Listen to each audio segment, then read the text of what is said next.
This is the BCSN Pod Zone, your place for the news, views, and conversations about all things related to HBCU athletics.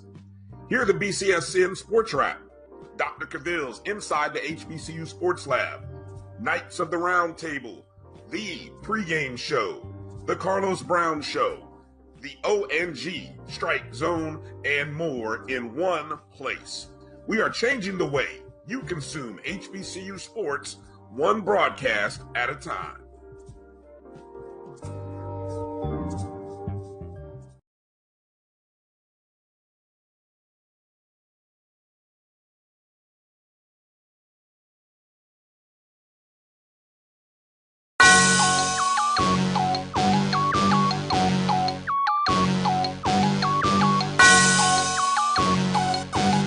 Yeah. I love my HBCU, and boy, I love it, I love it, I love my HBCU, and man, I hope my team they won one. I hope my team they won one. Yeah, man, I hope my team they won one. I hope my team they won one. I tune into the HBCU Sports Lab to see if my team won or lost. If they lost, I'm quiet as a mouse. But if they won, keep tab. I'ma do the dab, yeah. Dr. Cavil, he know what he be talking about. Mike and Charles, they know what they be talking about. They compress the analytic data with this hip hop. If you know them like I know them, they gon' tell you if your team, if they won or lost, and who the ball. So listen to Professor, yes sir, and pay attention, cause he gon' teach a lesson. Just listen to the professors, yes sir. Ain't got to be quiet today. Well, I guess maybe it depends on which side we pulling from the tree. Yeah. Texas Southern or Prairie View or Jackson State. Yeah. We can't. FAMU side for AD Drew, North Carolina Central. He just straight calling them the boogeyman. I'm just gonna say it one time. No, sir, you ain't getting me, Brother Sims. With that being said, as you can see, we're in our suite. That is 228. I don't think Mike has left the suite since the game yesterday, or at least he's disappeared. But I can say, as you see, he is finally on assignment. So Empty cup. Empty cup. Empty cup. You know what happens? Well, as you can tell, it's been a good thing for us over here at Prairie. It's been a great homecoming weekend. We decided from the comfort of the RV to the suite. So we asked the powers that be. And we even let Charles. Charles is making some news around here. How you gonna get us back in my chair? Never mind, that's another story. Welcome to episode 454 of Inside the HBCU Sports Lab radio show and podcast, the show that's covering the sporting HBCU dash for all things HBCU sports for institutions large and small. From NAIA to the NCAA, we share insights and information on the HBCU sports culture, HBCU athletic aesthetics to facilitate the story of HBCU athletic programs in the business of HBCU sports. I'm your host, Dr. Kenyatta, along with my co-hosts, Mike Washington, Charles Bishop. We're filming from our home studios in Center Signal Live, the K-Sway Shore 30 AM studios with the Texas Radio Hall of Famer, Ralph Cooper, multi-Hall of Famer, in the beautiful home of Prairie View A&M University from Prairie View, Texas. Glad to make sure I got that right. Yes. I might be in trouble as I left campus. With that being said, traditionally, we give cigar smokes for those that have worn. Today, I'm so delighted I actually get to do cigar shaped as a pipe. Shout out, as I said, Charles, Jackson State. Yeah. Great job calling Prairie View. Yeah, I know. Thank you. Appreciate it. We're going to keep you employed. My man CD. Keep you employed. Shout out to you, Mike. Yeah, 1876, live broadcast, and the new TV Communication Center on campus. So 1876 Sports and Culture. Class, hey, great team. Shout out. You did pull that off.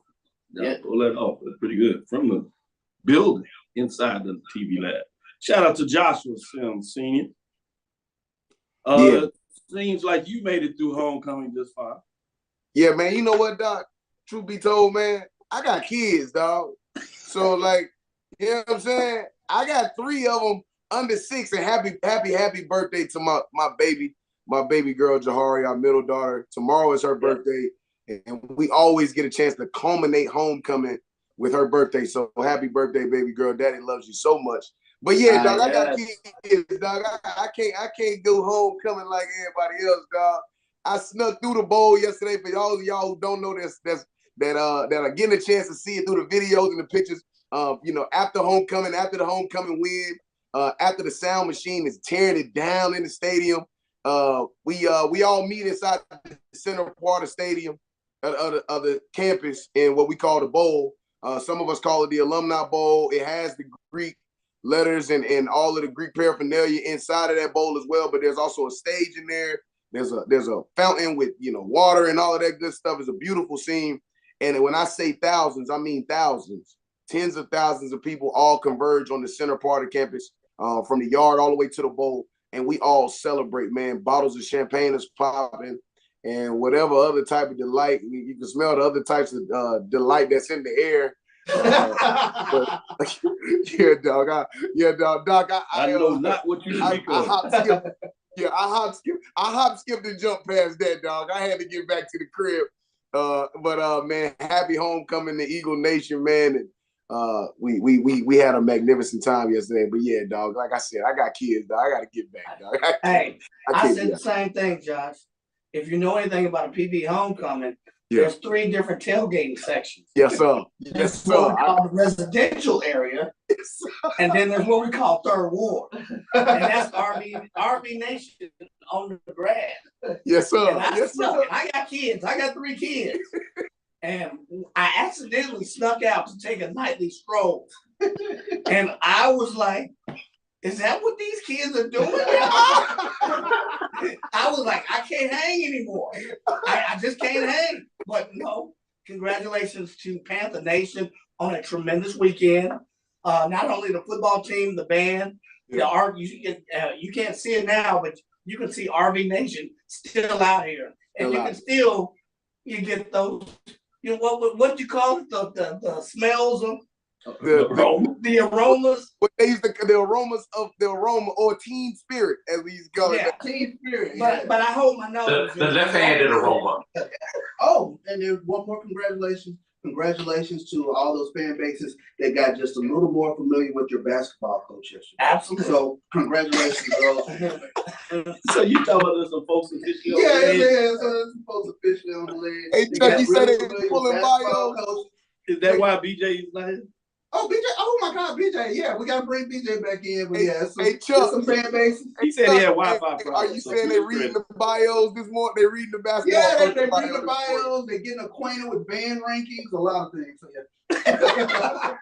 Hey, Drew, we coming to you. Some of this foolishness. These folks have some homecoming. I mean, I'm sure you probably still have a little bit of your homecoming from last week layover, so you can join the fun. You did get it done, cigars to you for your rattlers. It looks like they pretty much have locked up based on tiebreakers, but that's not official. But they pretty much have locked up hosting the championship game with the win over the Bulldogs yesterday. So shout out to you. But then to your despair, you can't get happy too long before your Tuskegee Golden Tigers disappear in their big final game. And it looks like it has cost them a shot in the championship game against Benedict. Can I see that pipe again? That you got in your hand. Can you raise that pipe up? Now, do me a favor. Turn it on the side. Turn it on the side.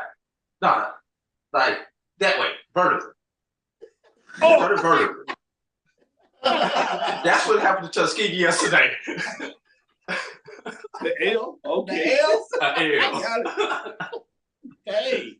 With everything, with everything set up for Tuskegee to get into the conference championship game, without even having to go to the nerds in the back. What Valley lost. That meant at 5 o'clock Eastern, 4 o'clock Central, with the Tuskegee Miles game kicked off, we had control of our own destiny. We didn't have to wait. We didn't have to think. No controversy with a team being tied for that second place. It was up to the Golden Tiger. But I told y'all the doomsday scenario would happen. And we had some yakkish stuff go on in the SIAC. And it is what it is. The team with the worst overall record of the 4-team side with 2 wins, it gets to be the representative. I thought it only happened in the MEAC, but I guess this is the new SIAC. When you get away from divisions, you get this kind of crazy stuff that happens because it's the MEAC is a bad division. Also, a bit of a somber note today. I want to say happy birthday to your baby girl, Josh. Wish her many more, but also today for me and my family is my late sister's birthday. Would have been 39 years old today, and she's got a foundation called Faith Walker Foundation. This kind of purpose for helping women get through things such as domestic violence and helping women achieve more with their lives and everything, setting them up for success. Former state legislature in the state of Missouri, they're having a fundraising dinner in honor of my sister today. So, despite all the thrills that we have yesterday, just wanted to throw that little somber note out for you all here. Yeah, certainly continue prayers for you and your family. It is most appropriate that we continue to honor, obviously, our elders, as well as those that have went on in terms of that as well. With that being said, I want to take a point of privilege. Let me do today's episode of Inside the HBCU Sports Lab, sponsored by THG Agency, LLC. THG Agency is a company that provides sporting and educational consulting data analytics. All right, that's out there. With that being said, I want to give a shout out to Deshaun Baker, Brother Baker. Yes. In terms of what he and the executive team, One Chapter, One Shield, put together. I have to be on the executive team, but I like to let the young folks go to work and get it done. And what they put together for the second year, within last year, in terms of what they're calling the Iceland, Alphas, Prairie View, Ada Gamma, and those extended brothers, Iceland, is off the chain. And they have it perfectly planned out where today, where folks like Mike and myself, we can go over there, we get our tables with our bottles, we can pop bottles, look like we want to professional. But then it turns into the scene where the undergraduate and those just have graduated, where I can't even talk about how much type of fun they have after that. Yeah. So I believe that right there. I also want to give a shout out to Corey, the twin of Kobe. Yep. He floated around all yesterday. And he keep very active. Yeah, he texted me about 12. Y'all still out there? 1 o'clock, y'all still out there? I'm like, where are you, man? Then he brought his brother, Kobe, and they brought the whole wide receiver group gang down there, and so they got to eat. And brought some of the running backs with them as well. So shout out to Kobe for getting it done. I did have a chance to float that Cavil question, and I'm not laying off of that one. The family divided. It's a whole other story. With that being said, let's take our first break. We'll come back on the other side and we'll get into some of these scores officially so you can see what happened in the top 7, both in the mid-major and major division, see what these guys think about it.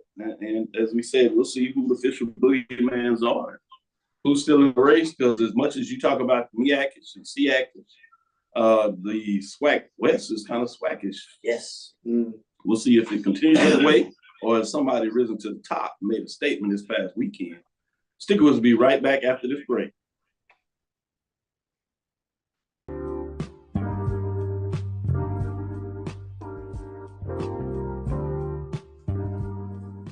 This is the BCSN Pod Zone, your place for the news, views, and conversations about all things related to HBCU athletics. Here are the BCSN Sports Wrap, Dr. Cavil's Inside the HBCU Sports Lab, Knights of the Round Table, the pregame show, The Carlos Brown Show, the ONG, Strike Zone, and more in one place. We are changing the way you consume HBCU sports, one broadcast at a time. Since 2002, Empowerment Resources, Inc., a nonprofit organization, has empowered more than 1,500 youth and adults in Duval and surrounding counties through its programs Journey into Womanhood, Girls Mentoring, Life Skills for Teens, and Parenting Education Coaching. To get involved with programs, volunteer, or donate, visit www.empowermentresourcesinc.org. Follow us on social media, facebook.com/empowerment.resources and instagram.com/empowermentjax. T. Madden and Associates is a sophisticated and experienced law firm located in your neighborhood. We're turning injury to cash. T. Madden and Associates obtained almost $2 million for my injury. They turned my injury to cash. Now, we can't guarantee how much your injury is worth, but we've recovered millions for our clients. Call T. Madden and Associates at 833-PAID-123. That's 833-PAID-123.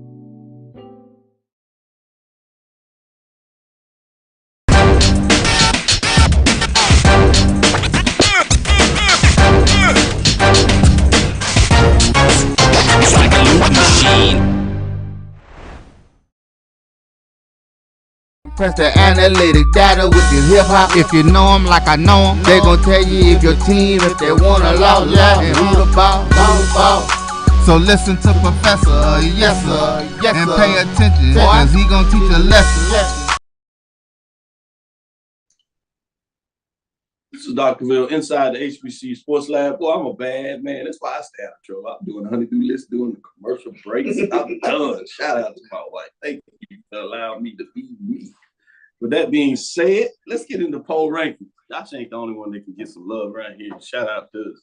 Honeydew list. See, I'm on the other side. My wife is Alabama A&M. So she's like, go do your tomfoolery over there and leave that alone. I took it to homecoming, so I won. They won. I won. We won. Life is good. I supposed to do it, baby. There you be go. a family with two We're of all homecoming. winners. I don't know about them other folks on the ledge, though.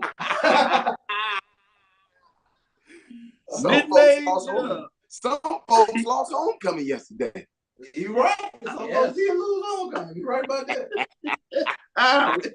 We're going to get into it. The one game you ain't supposed to lose. You feel me? Job on the line.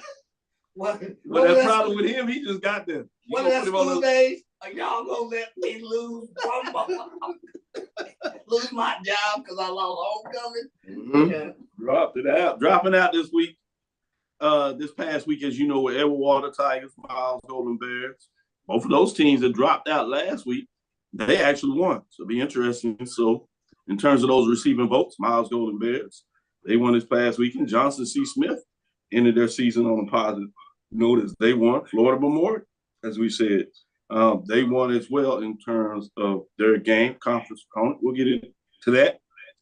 But at number 7, Fort Valley State Wildcats lose to the Albany State Golden Rams, their rivalry game 13-7 in defensive slugfest. So Fort Valley State falls to 73-6-2. They were not ranked in last week's poll, so we'll see what this means. Do they fall right back out?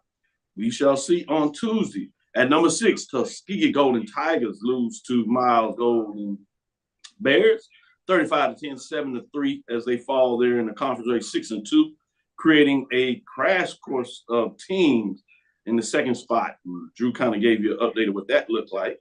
We'll get further into it. Number 5, Fayetteville State Broncos, quietly, if you would want to say, defeated Winston-Salem State, the Fighting Stephen Gaithers, 40-34. They improved to 8-2, 8-0. So Fayetteville continues to get it done. And Fayetteville will play in the CIAA championship game, and we'll tell you who they play in just short. That's all. At number 4. Yeah, exactly. At number 4, Allen Yellow Jackets lose to number 1, Benedict Tigers, 37-9. Allen Yellow Jackets, with a great season, didn't quite have the ability to make that final statement. It certainly wasn't as close as many of us thought it would be, as they fall to 7-3, 5-3. But credit to them, what they've gotten done this season when many people didn't even think they would be this close. At number 3, Virginia State Trojans. Dr. Henry Fraser III said he's ready for these games, but his players were not quite, as they lose to the number 2 Virginia Union Panthers 30-20. They were on the road, tough contest, great game there. So they fall to 8-2, 6-2 on the season, and that means number 2, the Virginia Union Panthers, in terms of a semifinal matchup. It seems like basically for the Northern Division, they get it done as they defeat that number 3 Virginia State Trojans in that matchup. They are now 9-1 on the season, 7-1 overall. With that being said, they'll play and represent the Northern Division, if you would, for the CIAA championship. Should be a great game. It's actually a rematch of a regular season game that A.D. Drew always likes to refer to as the Hurricane game. In regards to that, Fayetteville State did win it, so it'll be fascinating to see, can Virginia Union get a little revenge from this year and last year, actually. So, or what Fayetteville State says, we're not playing with y'all. We know what we're doing. And they get it done. Fascinating. One to watch next weekend. Bring us the number 1, the Benedict Tigers. Defeat number 4, Allen Yellow Jackets, their rival. They're 7-9. Dominate them, dominate the game, dominate the SIAC. They're 10-0 on the season, the only undefeated HBCU program.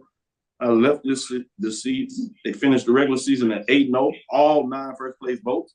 The Benedict Tigers are who we thought they were in terms of that, and they continue to show. They set down a showdown with the SIAC. They'll be in the championship game. It looks like from some reports that Albany State, the Golden Rams, will be the representative that will face them. That's not official, unless A.D. Drew can tell us otherwise.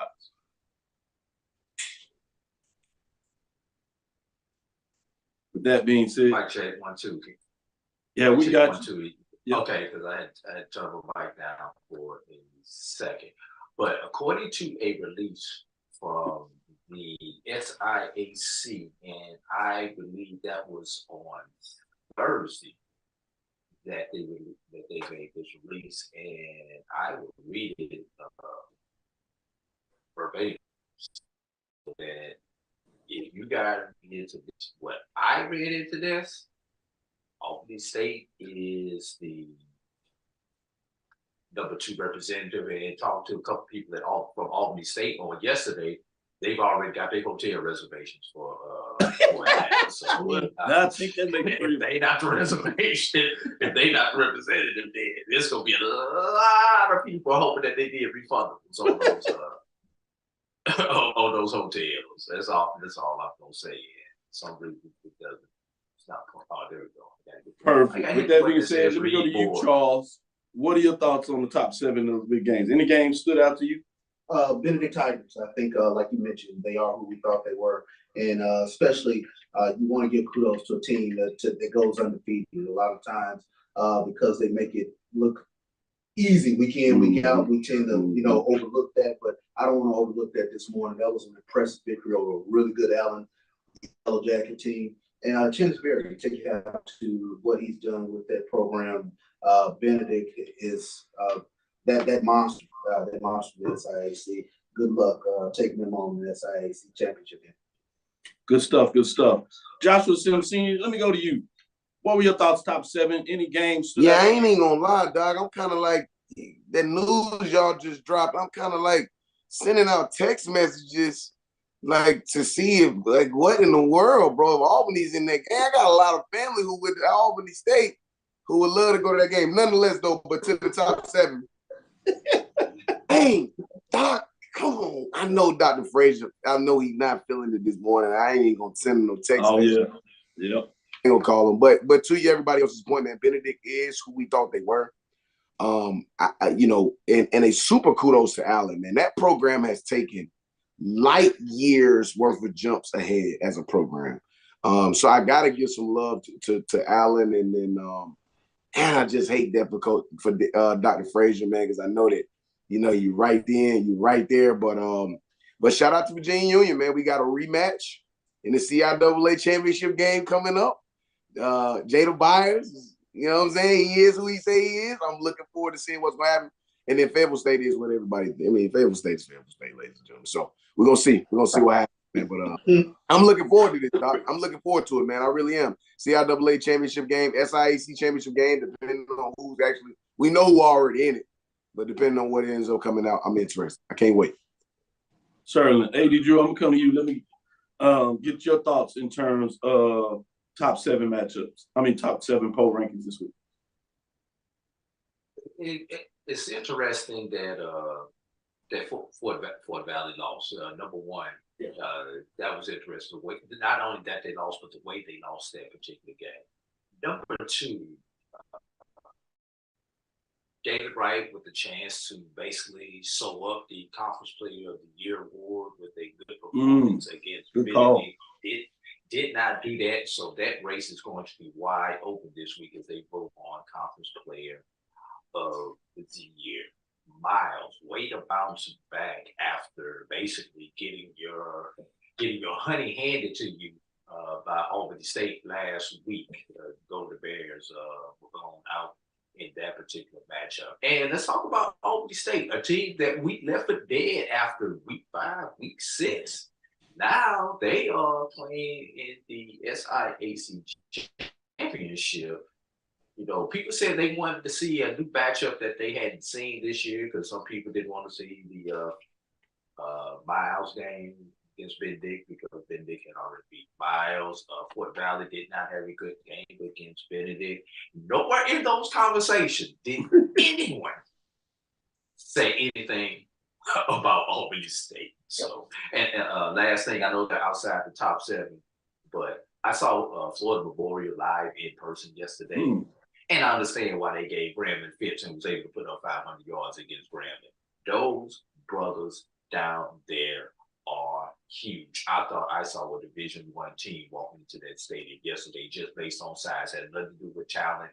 They won the all airport portion of this show, and they proved it on the field yesterday also. Good stuff. Mike, let me come to you, get your thoughts on any game that stood out top 7. Well, there's one that's personal because I got family roots in Fort Valley.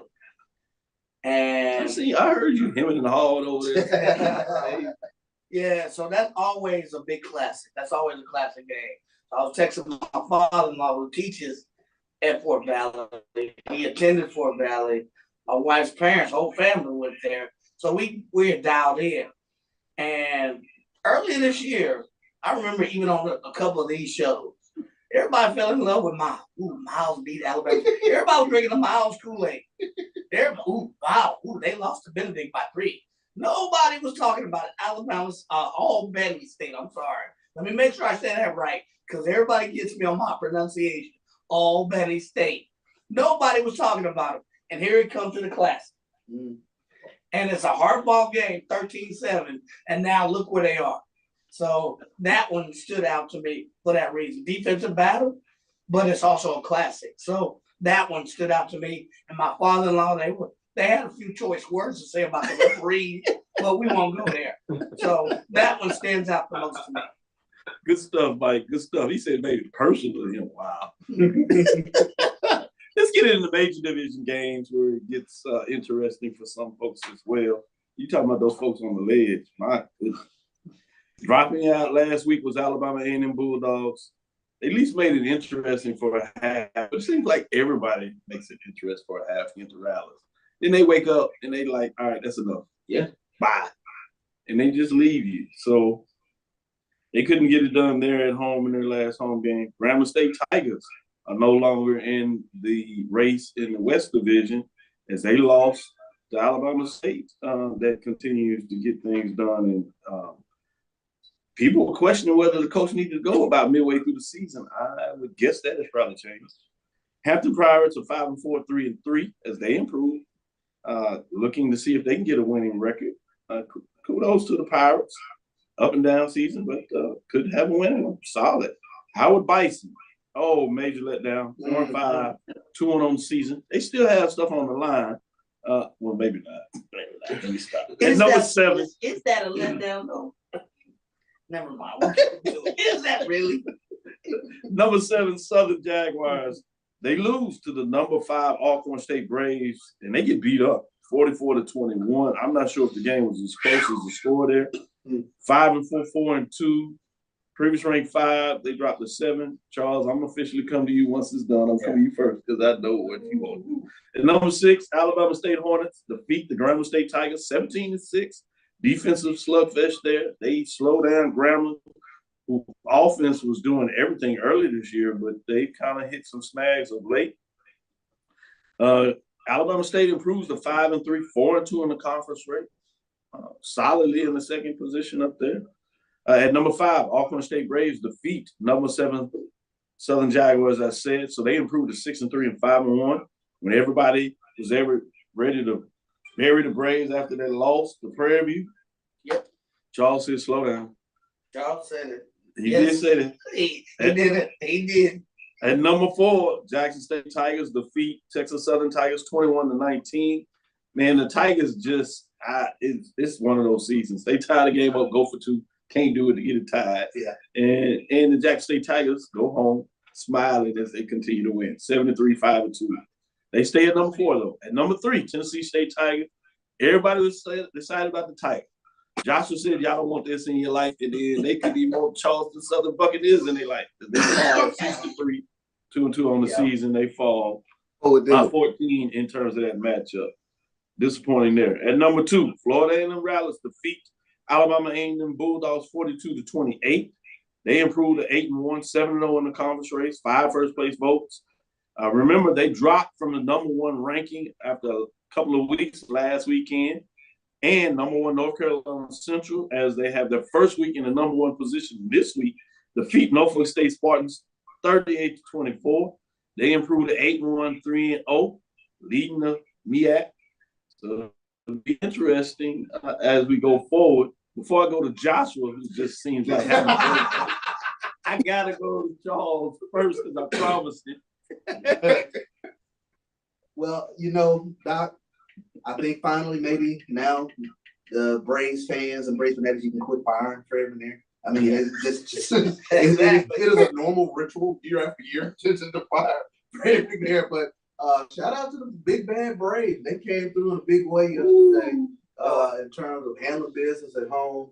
And, it was in dominant fashion. And I think the thing that really stuck out was the young man who had a couple of interceptions yesterday in terms of his post-game presser, mentioned it not being recruited. And then he actually talked about some of the things that Jag Nation has been, harping on week after week in terms of the familiarity with the play calling and things of that nature. So that really stood out yesterday.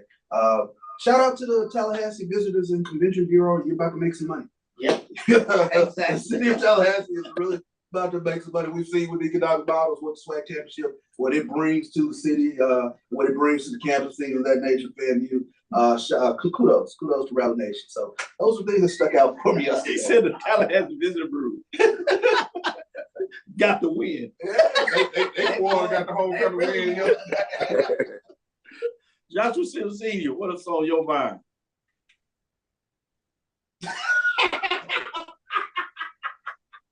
Hey, listen, Doc, I came on the show last week. Chuck was gone last week, so we couldn't do our patent. Just, you know what I mean? Well, he came on the show last week, and I said 2 things. I said, Tennessee State, you don't want these problems. Watch your mouth. We got soap and water for that blasphemy y'all putting in y'all mouth right now. And how? How? I mean, we try to make it beautiful for y'all. We try to help y'all out. We want to make it great. We want all of it to be set up. And look what y'all going to do. Look what y'all going to do. Y'all go wet the bed. It was all types of stuff happening down in Orangeburg this weekend, and y'all go wet the bed. Man, listen, I'm going to be honest with you. Fam, Jackson, you know what I mean? And shout out to Coach Taylor, man. Listen, it's very difficult to win these amount of games in your first year as a head coach. Mm-hmm. Look across the landscape, ladies and gentlemen. Everybody else losing in their first season. That brother down there setting the record straight. In comparison to his contemporary, I ain't gonna go there. Nonetheless, shout out to Coach Taylor and what he doing down at Jackson State. Great win yesterday. Came to a nail biter. but you take the ugly wins like you take the pretty ones. And then Prairie View, baby. That's how you hold it down for homecoming. And I got to say this, Doc, because I haven't said this, and I wasn't on the bandwagon because I'm not an Alcorn State grad, so I don't have a dog in that fight to be, throwing Coach McNair out of the school or keeping him there. I don't have a dog in that fight, but I got to say this. Alcorn State is the scariest team not named Florida A&M in that. Very much so. Right. They're the scariest team. And what makes it even scarier, Doc, is they ain't played, fam. No, that makes it, dog. If he's not named Jeremy Musa, Aaron Allen is the SWAC Offensive Player of the Year if your name is not Jeremy Jerome Musa. Yeah, yep. And that's all I got to say. But as far as with the top dogs, I mean, come on. You know what I'm saying?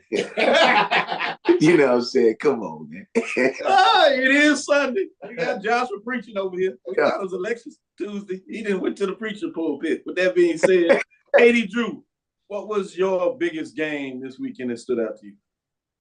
Top 7. You know why Aaron Allen is one of the top contenders for SWAC Offensive Player of the Year? It's because he started the season at Alcorn as the backup quarterback. It seems like every other year, somebody who starts the season as the backup quarterback at Alcorn winds up being in the race for Conference Player of the Year if they don't wind up winning the whole doggone thing. Sure. So for all, I'm kind of on this front. For all y'all talking about what Fred McNair don't do, I can tell you what he does do, and that's develop a backup quarterback. That backup quarterback can come in and throw some dives. Throw some bullets. Moving on down the line, of course, we're going to have the comparison once again, Florida A&M, North Carolina Central, Florida A&M.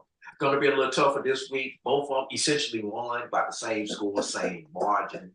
So you really can't, and I'm just being honest, it's really kind of hard to judge by the performance on Saturday. Very similar performances by the two teams, and that's a good thing.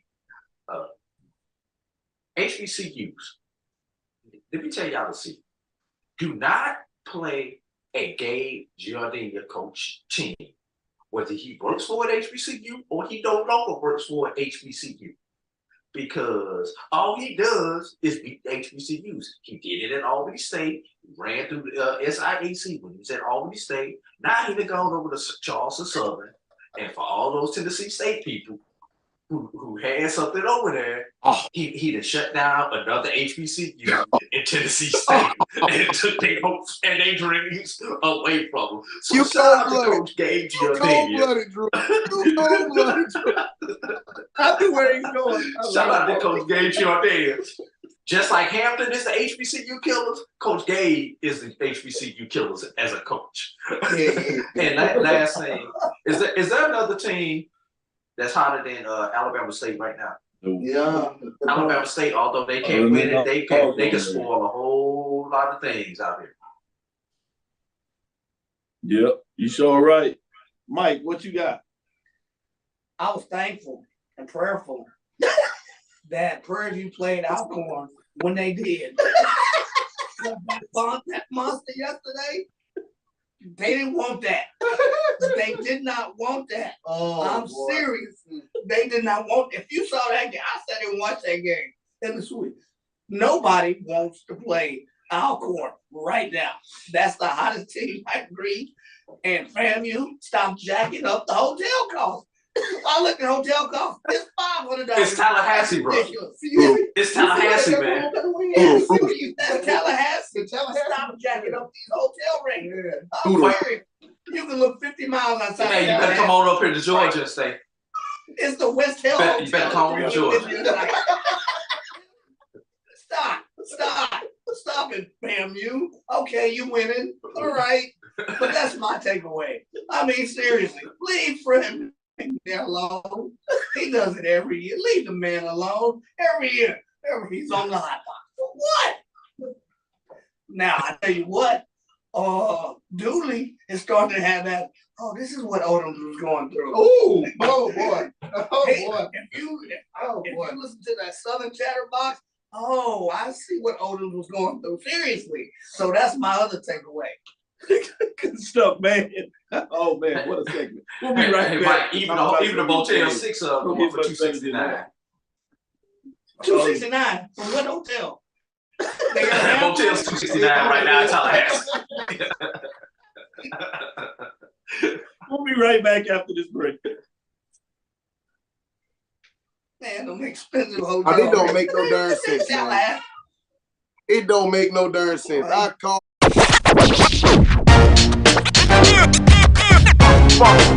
It's like a loop machine. All around town, people trying to get down.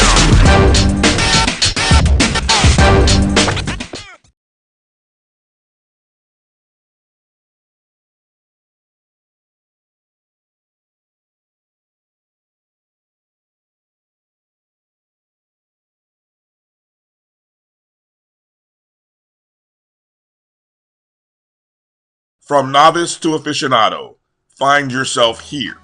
High quality cigars plus personal customer service.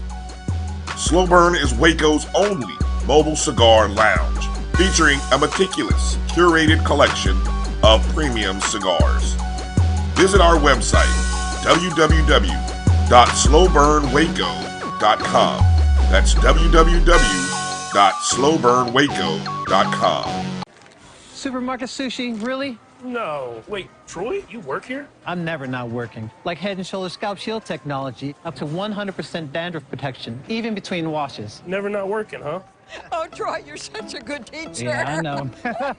Never not working. Never not working. Never ever not working. Are you serious? Never not working. Dandruff protection that's never not working. Head & Shoulders Scalp Shield technology.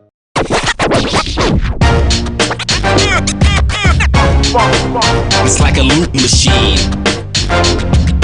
All around town, people trying to get down. Press the analytic data with your hip hop. If you know them like I know them, they gon' tell you if your team, if they wanna lose, and who the ball. So listen to Professor, yes sir, and pay attention, cause he gon' teach a lesson. This is Dr. Mills inside the HBCU Sports Lab. Let's get into some of these key matchups we did this past weekend. We start with the mid-major games. As you heard us coming into this, we had some good ones. Now let's get into those particular matchups. Mid-major classic game of the week, Columbia, Georgia, Bragg Memorial State, and Fountain City Classic. Auburn State Golden Rams get it done. They improved 7-4, 7-2 as they defeat number 7 Fort Valley State Wildcats. This is a top 10 matchup in a lot of ways. As you had the Wildcats fall to 7-4 and 6-3. Defensive slugfest 13-7. Mike, what are your thoughts in terms of what took place in this game? Well, first of all, you went 3 quarters, and it was Fort Valley game. 3 quarters, 7-0. That's a defensive slug if I've ever seen one. Then we get into the 13th, the 4th quarter, and all of a sudden, Albany State puts in. How did they do it? Rush the ball. I don't know what happened to that line at Fort Valley. The first 3 quarters, they were fine. And all of a sudden, if you look at the stats on the 4th quarter, Albany State was able to rush the ball a little bit more. They were able to pass the ball a little bit more. And the stats, if you look at the stats, they don't really tell you the story. But if you saw pieces of that game, you saw kind of a tired Fort Valley. I don't know if it was attrition. I don't know if it was the weather or what. But something happened in that 4th quarter that Albany State was able to rush the ball a little bit more. So kudos to them. So, you had quarterback play that was good, but I would say that 4th quarter was game on game, where, Jaden Sullivan had a couple of 1-yard, 11-yard runs, and they weren't at the beginning of the 4th quarter. They were toward the end. Mm-hmm. So this was a game of attrition and which team wanted it more. So at the end of the day, it came out, it was Albany State. You talking about lifting up those 4. You see everybody do it around the country in that 4th quarter. Well, obviously, the Golden Rams took it seriously when they lifted up those 4 and got it done. With that being said, let's go to our independent mid-major game of the week. Thomasville, Georgia, Veterans Memorial Stadium. Number 10, Florida Memorial Lions improved to 6-3, 5-1 in the conference race in that Sun Conference. Thomas Nighthawks are 1-7, 1-5, as the final score was 37-24. Drew got a bird's eye view of this matchup. Drew, what were your thoughts? Florida Memorial took possession of the ball, scored on their first offensive possession. But then Thomas, first time they touched the ball on offense, scored a touchdown on a 65-yard run. So everybody in the stadium was kind of hyped, kind of like, all right, we got a chance against this team. Not so fast. Florida Memorial continued to put on the full court press and to go up on Thomas. But Thomas, a team that fights and will not go away, scored 17 points on the Lions there in the fourth quarter. One turnover entire game. It was by Florida Memorial, and it gave Thomas an opportunity down 37-24 with an opportunity to go and to put 6 more on the board. But the Florida Memorial defense held firm, forcing Thomas to get the ball up on down.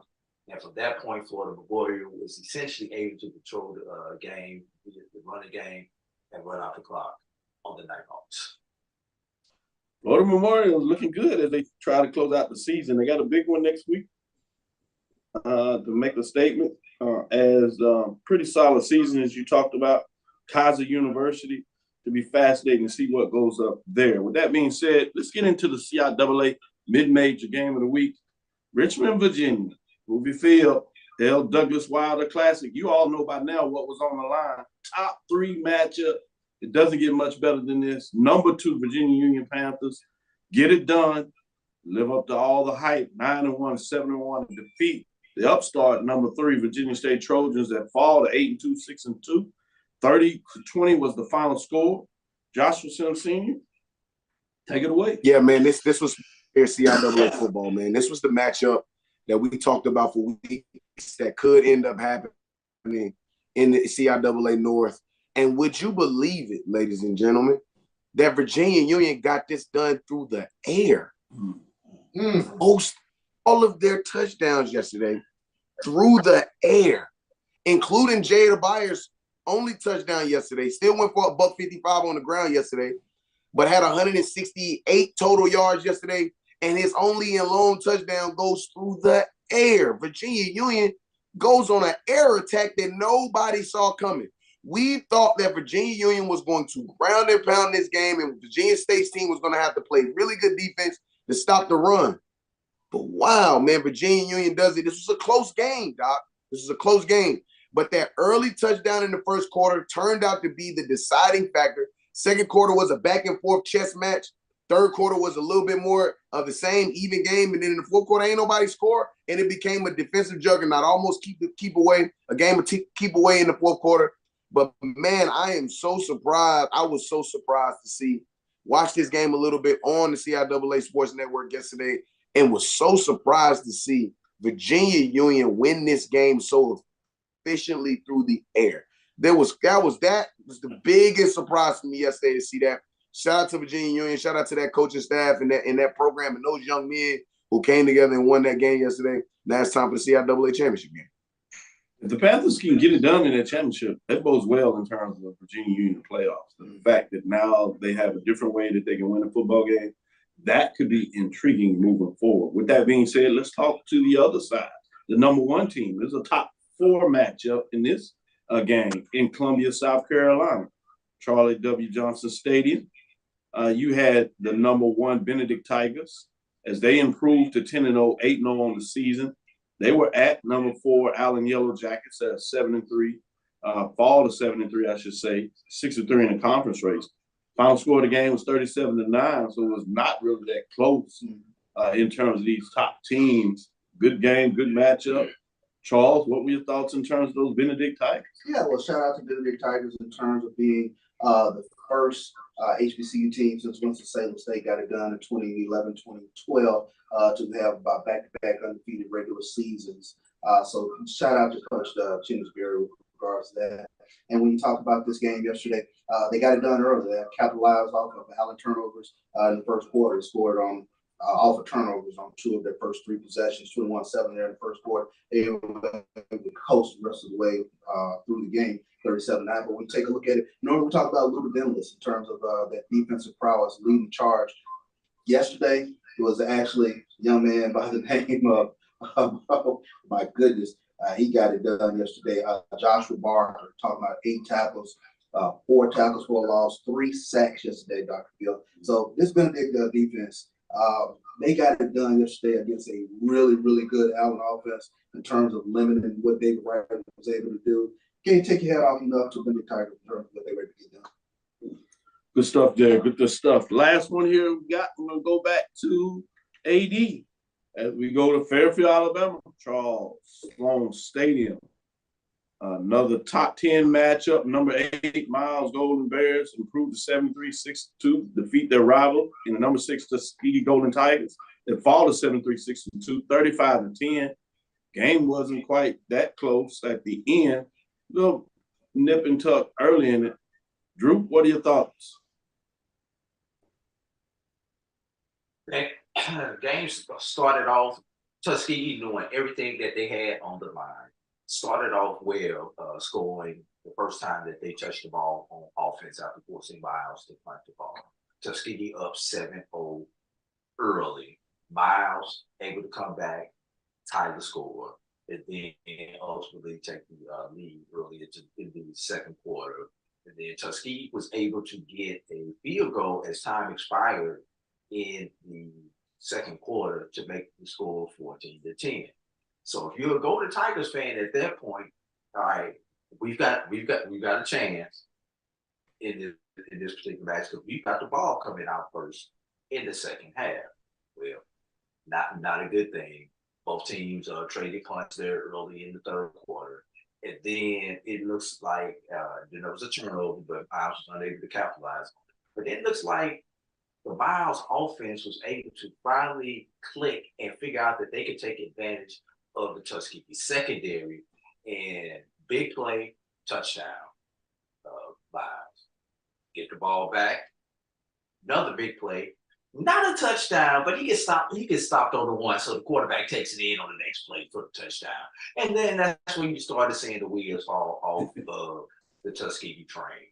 And those trains, they got the tow truck out there on the tracks right now, picking up all the scraps as Tuskegee went up to Fairfield, Alabama, and essentially laid an egg with everything in their own hands, and the yoke is all on the Golden Tigers.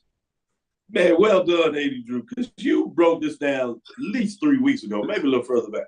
You said when all this lines out, if you're looking at everything, you're looking at the schedule, this is Tuskegee.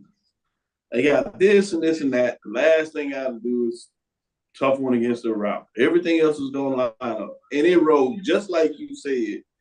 And as you said, they decided to go on the train wreck and picking up the parts. So well said, well done. With that being said, let's take our last break. We'll come back on the other side, talk a little bit about the major division, and get some final thoughts for the show. Stick with us. Be right back after this break. Thank you guys for what you do for HBCU athletics. This is a fantastic avenue for all of us. This is our ESPN, so we love what you guys do. Brian, AD, Roy, all you guys at BCSN. We really appreciate what it is that you guys do for us.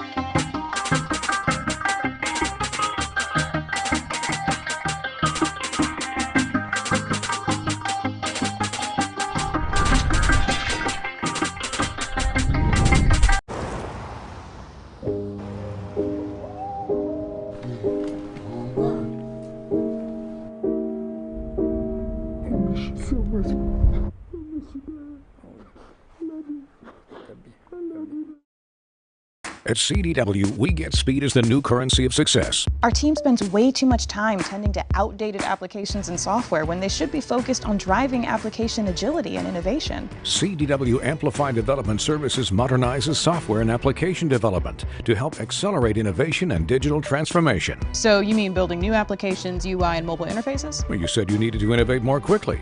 Oh, so he's a listener. To do more at scale, trust CDW Amplified Development Services. It's never too early to plant the seed, to share the tradition, and instill a sense of pride in your HBCU with your little ones. HBCU Pride and Joy Children's Boutique helps you share your school spirit with a wide selection of adorable kids' apparel and accessories officially licensed from your favorite HBCU. Visit hbcupridejoy.com and follow us on all social media at HBCU Pride Joy on Facebook and Twitter.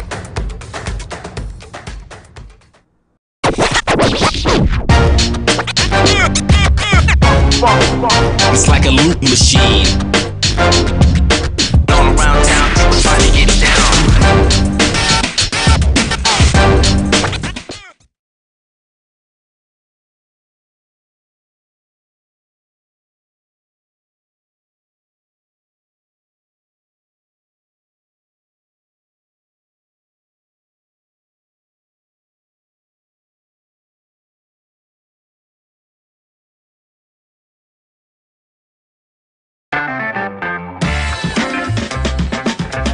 Your ad could be ran here. MyJBN.com/support. MyJBN.com/support for more information. From novice to aficionado, find yourself here. High quality cigars plus personal customer service.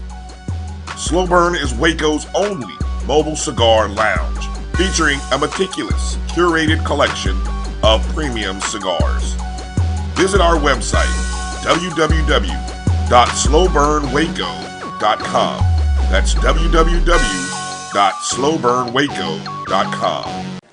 Supermarket sushi, really? No. Wait, Troy, you work here? I'm never not working. Like Head and Shoulders. Compress the analytic data with your hip hop. If you know them like I know them, they gon' tell you if your team, if they want to loud, and who the ball. So listen to Professor, yes sir, and pay attention, cause he gon' teach a lesson. You got it down though. Hold it. This is Dr. Mills inside the HBCU Sports Lab. I love the intro because it sticks. It sticks. North Charleston, South Carolina was literally the scene of the crime. Working Hills Field, Big South OVC. Man, number 3 Tennessee State Tigers, all the 6-3, 2-2. Just when everybody was ready to get cited, they were talking about BCS, Black College National Championships, and the Tigers have risen from the dead. Well, maybe that was a little too fast. As they lose to Charleston Southern Buccaneers, 4-5, 2-2, this really makes it tight in terms of the race in the Big South OVC with everything being serious. They still have a chance at a winning season, as they had clinched that last week, obviously, so that was big news. But they fall 35-21. It was a back and forth game, actually tied at 21 at one point.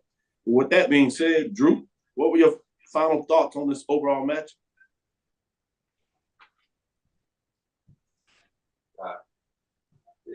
This was another case of exactly what happened in Fairfield, Alabama, with Tennessee State having their own destiny in their hands.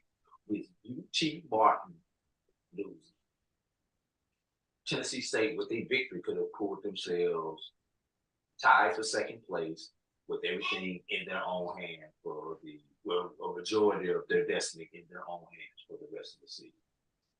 And when you go back and look at this, Dr. Cavil, it makes you wonder how Tennessee State even lost this game. I mean, 17 first downs to 7. Total yards, 269, 192. Not a pretty game as far as if you like offense. This was a slugfest offense. Red zone efficiency. Tennessee State, 3 or 4. Charleston Southern, 2 or 3. Time of possession, Tennessee State, 31-41. Charleston Southern, 28-19. So when I look up and the score was tied at 21-21. Tennessee State had to come back and get that touchdown. You're like, all right, Tennessee State woke up. They supposed to take control of this game. How the hell do you lose a game with all that in your favor? 1 interception, turnover, 5 fumbles, 3 of them. Let's do the math. That's 4 turnovers to 1. That's how you lose a game to Charleston Southern. That's it.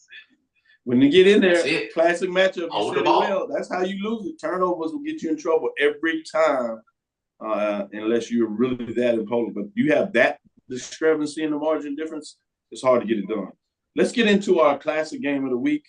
We go to Mobile, Alabama, Port City Classic, what they call it, Lad People Stadium. Top 10 matchup. I was really intrigued about this matchup. Knew in one way that this was a chance for Grambling to make a statement and try to keep their name in the West race. Alabama State had a chance to continue to further win and solidify themselves, as also in terms of making a statement for the East, which Charles told us literally 3 years ago. Y'all need to watch out for them. And at this point, I certainly don't doubt you, but I'm getting a little concerned in terms of what the East continues to do more than not against the West. Fascinating to me. This time they do it in a defensive way. Alabama State Hornets improved to 5-3. 1 win away from a winning season, 4-2 in the conference race. They had that big win over Jackson State, and both of them tied for second, which is a statement. As they are behind FAMU, that has showcased that they are the top of the league at this point. Versus number 8, Grambling State, that I'm sure that are going to be a lot of Grambling State Tigers are disappointed. 4-5, 3-3. What were your thoughts in terms of this matchup and why it came out the way it did? Yeah, interesting backstory. We're looking at this game. Miles Crowell going against this former team in Alabama State. But when you're talking about this Alabama State team, you're talking about their defense. And again, it was another strong defensive effort. They intercepted Miles Crowell twice yesterday. The big thing, I think, and this has been the secret to the sauce for Grambling, has been Chance Williams and Floyd Chalk. But yesterday, Alabama State limited Grambling's rushing attack to only 62 yards of rushing. And then I haven't seen a team yet in the SWAC that can stop the SWAC's version of Megatron, and it's Keyshawn Johnson. Keyshawn Johnson, another big way yesterday. Yeah, I mean, they only threw for 95 yards. He had 64. So, that was huge. Two-thirds of y'all bad thirds. I mean, dude is a specimen in terms of trying to guard him, but he had another big day. But like I said, 67% of their pass. Yeah, 67% of their pass. I mean, when you take a look at what he was able to get done for them on the offensive side of the ball, they just got to find ways to get him the ball probably more consistently. But they're one of the hottest teams I think in the SWAC right now with a defense like that. You talked about not wanting to see Alcorn. That's another team. You just don't want to see down the stretch. And I think there's a certain school that has Alabama State still left out there on their schedule. So. Quality. Yeah, last home game. The hottest team in the SWAC season with that. So, you can see it play out again. You'd be like, huh? And Bubba will be squarely.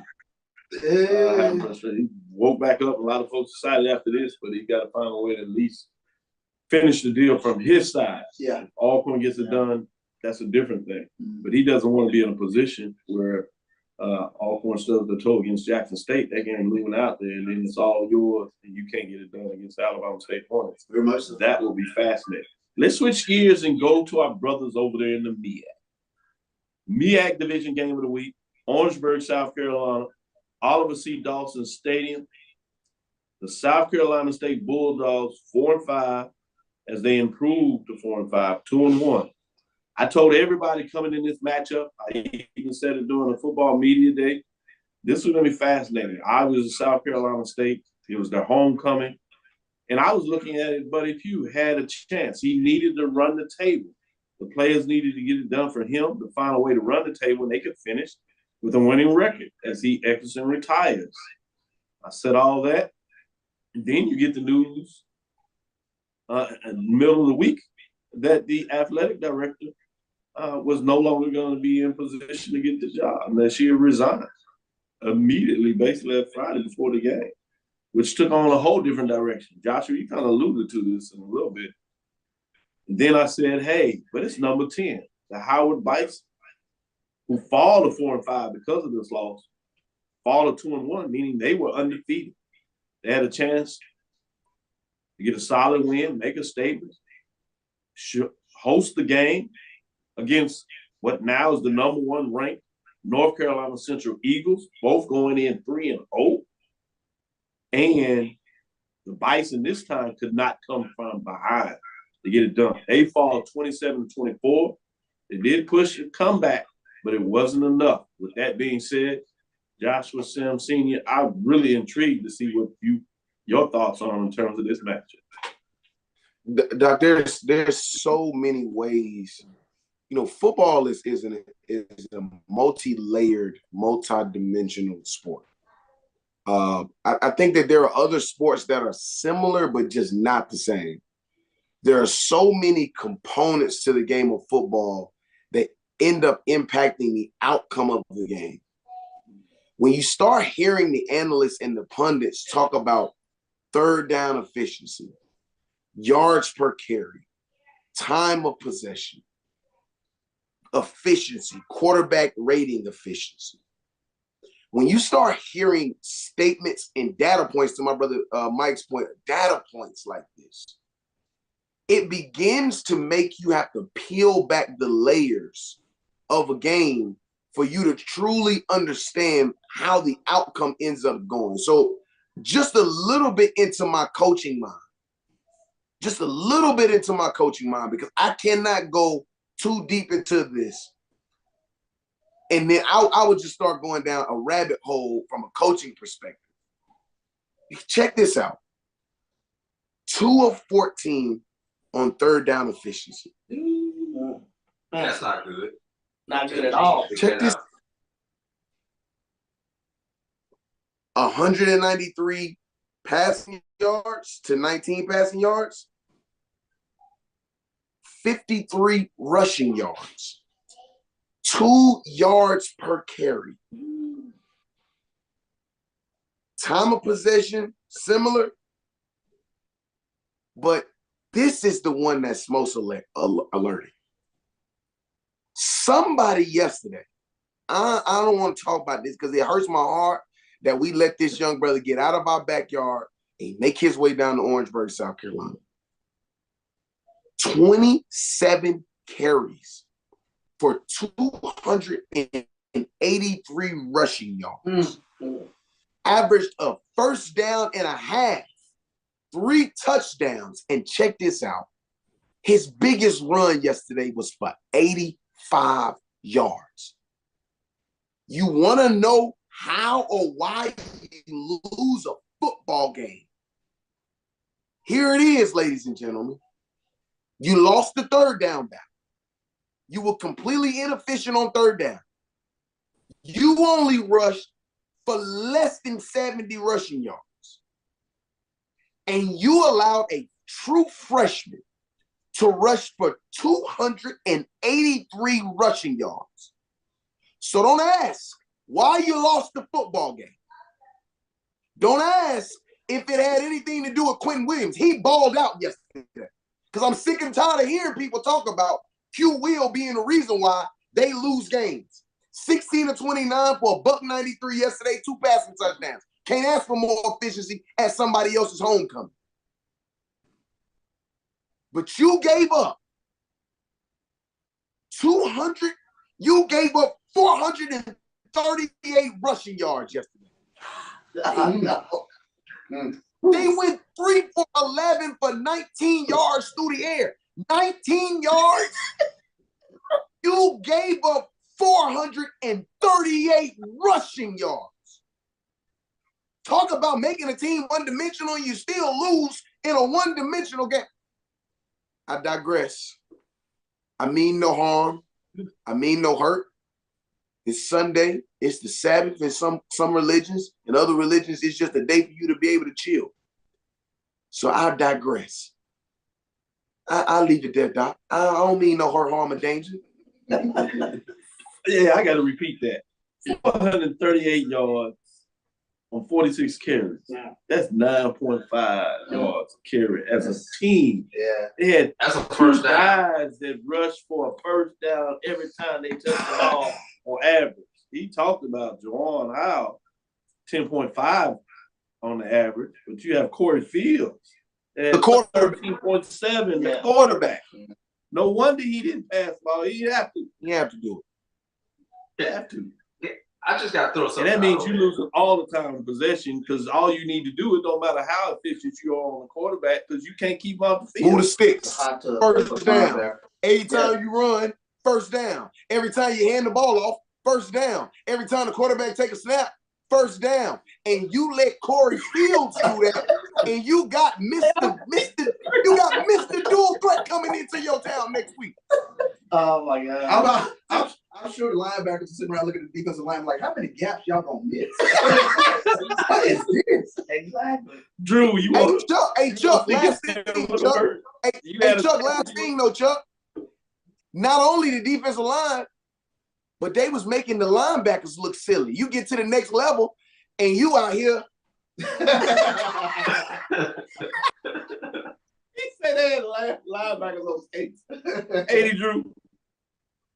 Hey, those kind of stats kind of remind me of Kentucky State a couple of years ago with that offense that they had the SIAC when they were running that triple option offense. But this is not a triple option offense, and you still put up those kind of numbers. And how many attempts did you say that brother had? Once again, Joshua, how many rushing attempts? 27. Let's put this into perspective. We see games where we don't see 27 attempts by an entire team. Sometimes by both teams combined, and one person had 27 attempts yesterday. If you had a team stat that rushed for 283 yards, you would be like, yes. Yeah. Yes. Hey, well, 280 on the ground. This is one person. A human being. You let one human being do that to you. And he's a true freshman. This time last year, he was in high school taking class. Oh, Lord. Let me get out of here. One last shout out to South Carolina State. The stadium holds 22,000. They announced attendance at 22,269, 100%. Getting it done. South Carolina State, I like that. With that, let me go to the last game. We're going back to the SWAC Major Division game. Lorman, Mississippi certainly was the scene of this crime if you're a Southern Jaguar. Queen's Case in the stadium. I sure wish B.J. Jones was here because you talking about some faces and some words. Let me get out the camera shot. He'd be like, I got something to say. But we got the next one up. He'll do it justice. Number 5. This is nice one. Top 7 matchup. We said everything going into it. This was all you wanted. Man, we was in the suite. Took us forever to get the broadcast. We looking at the score. We was like, okay, we finally get it on. We was like, this is what we thought. This get up and watch. This can't be true. No. Let me shake this thing. This can't. No. This can't. No. Maybe it's a connection. It can't be true. I'm seriously. I know you did. This was one game. You needed a complete game from Arrow Club. You got nothing, everything short of a complete game. You know my data points? 2 for 8. 2 for 8 on third down. No, I'm sorry, 2 for 11. That's less than 20%. Less than 20%. How many yards you have rushing? 69. 69. Man, let me just pull out these data points seriously before I get to the real heat of the matter. Look at this. 2.3 yards a rush. That means every time you rush, and that's across 3 different running backs. 3 different running backs. 69 yards, 2.3 yards rush. 3 running backs. 5 turnovers. 3 of those were interceptions, and 2 of those are what I call gimme that's. You ever play Smear the Queer? You get a kid the ball, and then he got to run for a touchdown, and somebody try to take it away? Yep. These were not fumbles. These were gimme that's. Give me that ball. Dude, Keenan Laceman, if you see the play, he basically met the running back at the line and said, give me that, and took the ball and ran all the way down, 37 yards for a touchdown. Very next turnover, very next possession, What does Harold Flood do? He throws a pick six. That set the tone for the whole game. Offensive line, when you play football, the offensive line has to come to play. It did not come to play. I think they were somewhere down. They must have went to Bourbon Street somewhere because they didn't show up yesterday at all. That Alcorn State, that line, they basically said, give me your lunch, give me your money, give me your clothes. This is our game. And give me your milk. Come to that. This was domination. And the receiving game for Alcorn, they had an 85-yard, a 58-yard pass. But that was not the stickler because Aaron Allen had a great game. When you see those receivers run, the missed tackles, it was like a video game. It was like 3 or 4 people could not tackle these receivers. I don't know what happened. Alcorn State bought the game, but like I said, nobody wants to play Alcorn State right now. Not right now. And that was the one game you needed Harold Flood to have a complete game. He did not. That made them one-dimensional. Well, they couldn't rush at all. 2.3 yards a carry. Not good. Oh, you need to have the ball. They only have the ball 20 minutes of the game. The other 40 minutes belong to the team from Mississippi. So total domination whatsoever. That was a beat-up. That was a beatdown. I think the headline said Alcorn State blitzes Southern. No, that was a beatdown. Yeah. That's a really tough day for Harold Flood. That's a really tough day. And I'm not sure what the answer is with regards to Southern's offense because the frustrating part, I think, if you're a Southern fan, is you see the pieces there. You see the Kennedy runs, you see the speed on the outside, but for whatever reason, it just hadn't gotten done on the offensive side of the ball this year. Yep. Yeah, they are struggling offense. Yes. Really all year long. But there's some of the games where you might touch on it. You think maybe they're turning the corner. Yeah. In the next game, it goes well. Which is interesting because now you have Prairie View going down the next week, which is basically elimination game. Yeah, for either one. For the Western Division. Question. AD, you had a question? Yeah. Back in July, the question for Southern was quarterback. Yep. So, but let's dive into that question. Is it the quarterbacks in the room, or is it what they're teaching the quarterbacks? Because I still say the best quarterback on campus is the coach, the quarterback coach. So something's going wrong in the translation. Either they're not recruiting the right athlete for that system, or the athletes are too stubborn or too hard-headed to implement the system, or the system just doesn't work. But for whatever the thing is, the Jaguars are not getting consistent results. It's just that simple. I think it goes a little deeper than that. I know a lot of people look in that direction, and that's probably fair, but I have seen something all year long. That offensive line has not gotten any push. Yep. You've seen with their inability to run the ball, and it's affecting what they're doing on the passing side of the ball too. Because you don't have which means the quarterback is affected if he has no time. Exactly. Drew. Exactly where I was going to go. So I think there's some major issues, and people are looking at everything else, coaching, and obviously you can put it on coaching to some degree because they recruit the players on the offensive line. But I think a lot of people are more looking at it coaching in terms of play calling and who he has as a signal caller.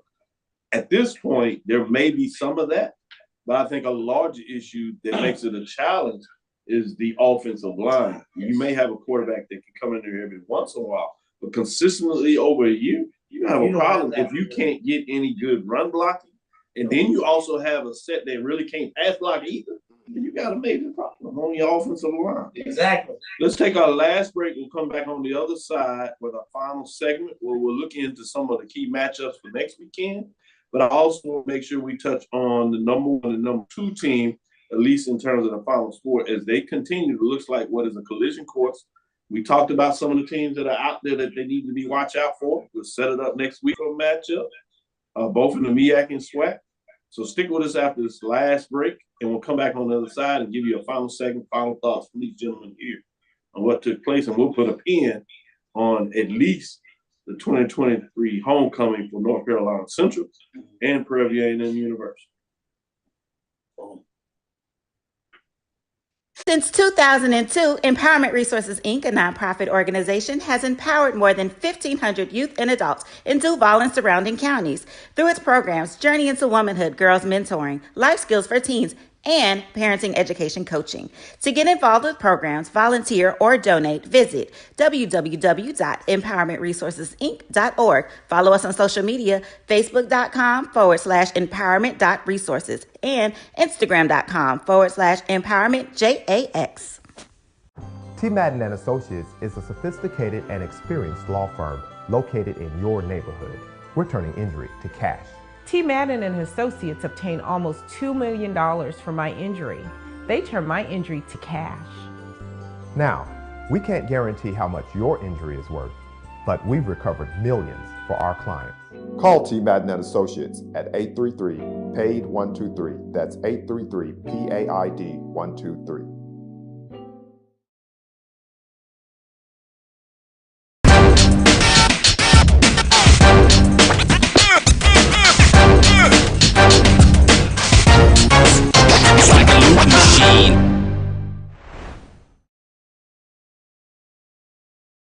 Press the analytic data with your hip hop. If you know them like I know them, they gon' tell you if your team, if they wanna lose, and who the ball.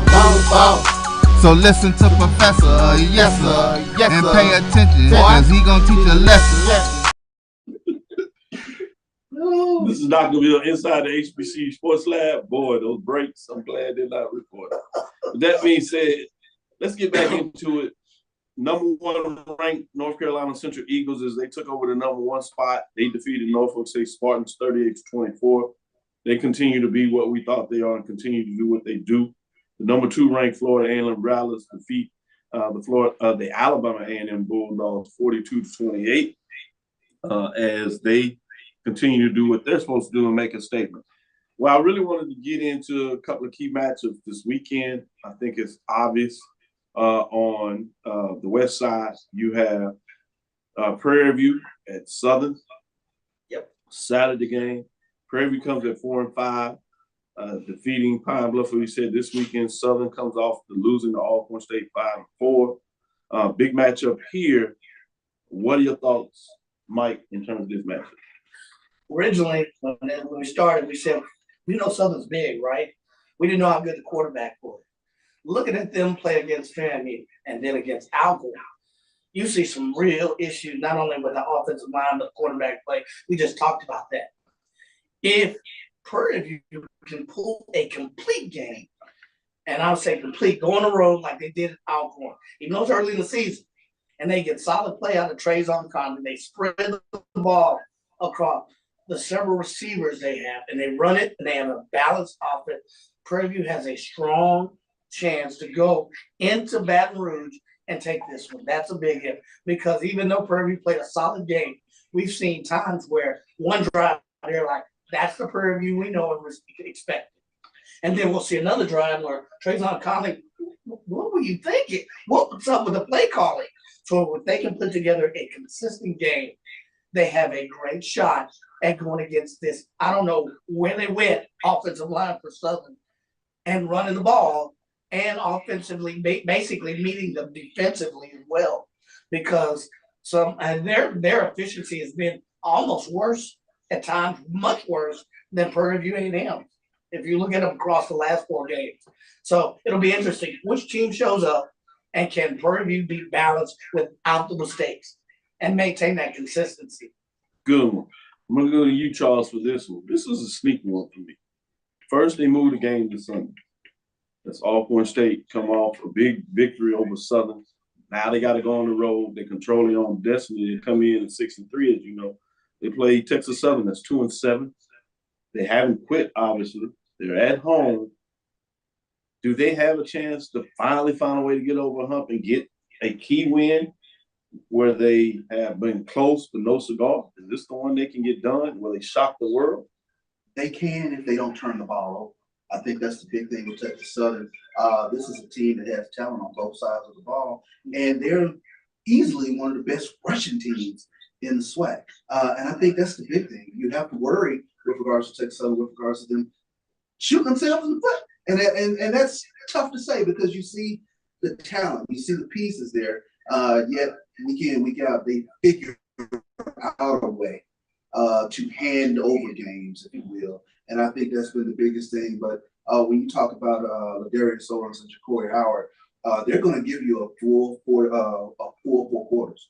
They're tough, and that offensive line is nasty. So Alcorn has to be prepared. They have to be ready. But to that very thing, Texas Southern has to figure out a way to not shoot themselves in the foot. Good stuff. The other one over here is a Friday, November 10th game. This is unique. It's on ESPN. It's a Friday. It'll be interesting to see. It's a Western Division game. Grambling coming off a tough road loss, 4-5. Pine Bluff is at 1-8 off the road loss 2 as well. The number 2 team, Florida A&M, last home game for the seniors. They play Lincoln, California. Obviously, FAMU comes in at 8-1, but Lincoln, California is 0-11. So we're going to switch it, go into the MEAC in terms of what obviously will be the game of the week, which is North Carolina Central, the number 1 ranked team at 8-1. It's on ESPNU. Howard University is hosting at 4-5, tough road loss, homecoming in this matchup. Joshua Sims, what are your thoughts in terms of this matchup? Maybe not quite the hype that we had before the loss of Howard, where both teams would have came in 3-0, but quietly kept. With just one loss, obviously, if you can find a way to get it done, I know a lot of people are not going to think in there, you would have the head to. So Howard still has a lot to play for in terms if they can muster it up and get it done. We talked about the concern. Plays right in the hands in a lot of ways of Central. What are your thoughts in terms of this matchup?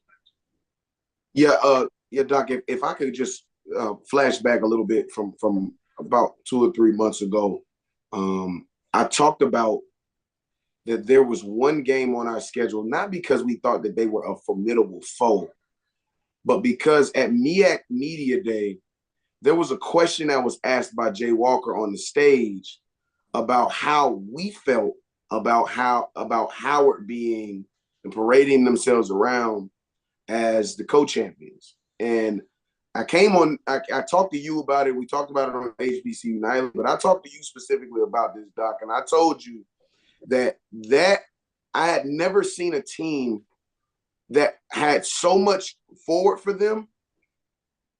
I had never personally seen a team have so much going forward for them, and opportunity going forward for them to circle. You talk about it, you talk about teams circling a game on their schedule, and you like everything that they have in their being is focused on making a statement in a specific game. I had never seen a team actually do it in real time. Like, I've been a coach, I played, like, you have rivalry games and you have games that you just get up for. Like, we play against School Down the Highway, we always gonna get up for that game. We play against Winston-Salem State, we always gonna get up for that game. But I saw this team in particular, as they were coming back down from Norfolk and going back to Durham, I saw them walk out of there. I was talking to one of the coaches, and they were like, Mike, you ever seen somebody that, like, something happened and they be like, okay. Yep. Okay. I didn't know how serious it was until last night.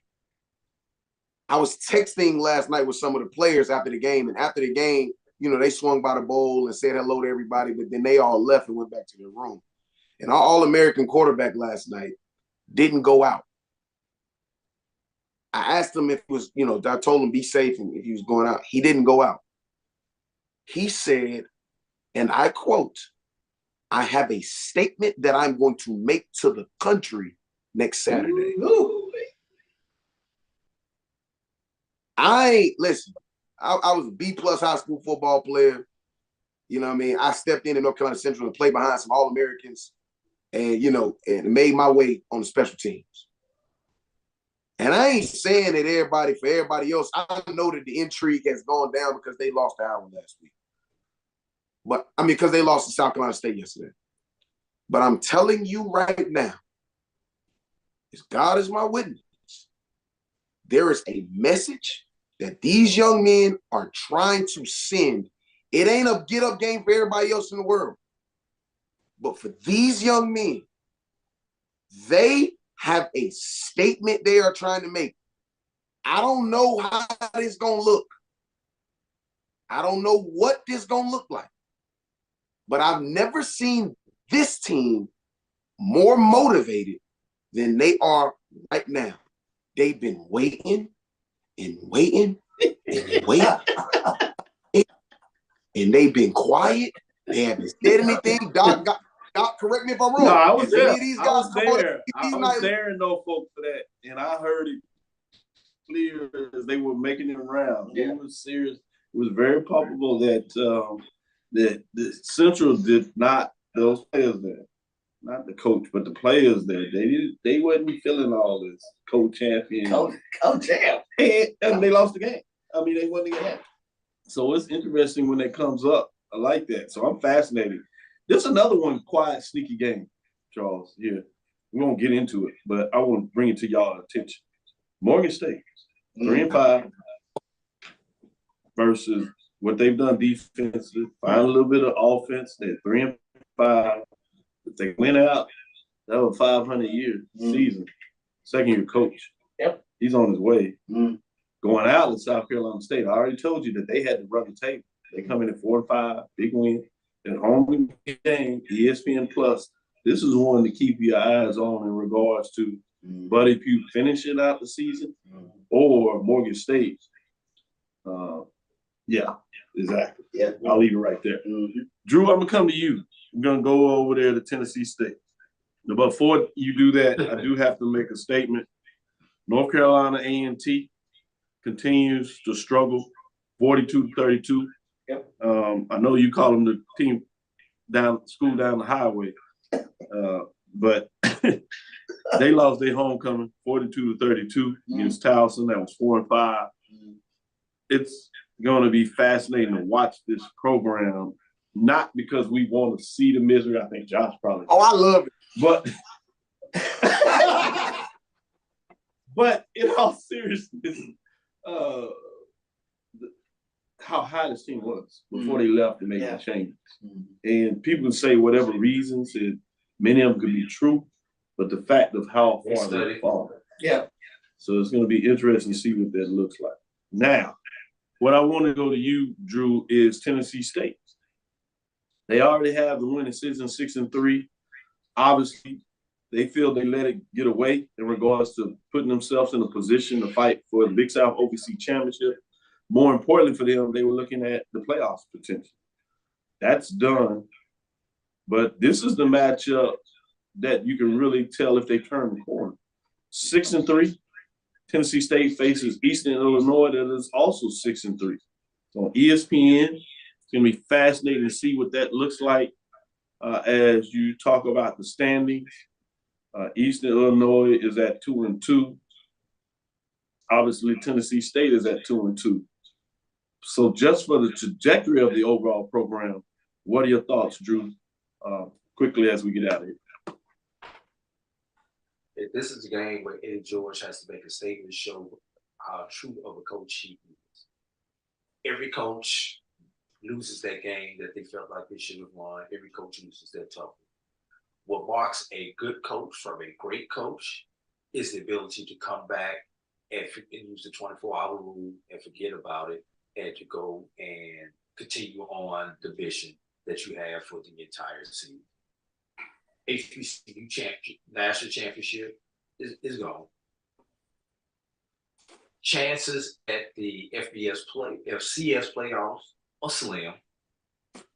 Chances at winning the OVC Big South are slim, but there is an outside chance. You have a puncher's chance with that, but you need a lot of help. So for Eddie George to be able to get this group together, motivate them, and to finish out the season strong, to try to set it up so that maybe in 2024, the fans believe in the Tigers and will actually show up at the stadium. Drew, you wild, yo.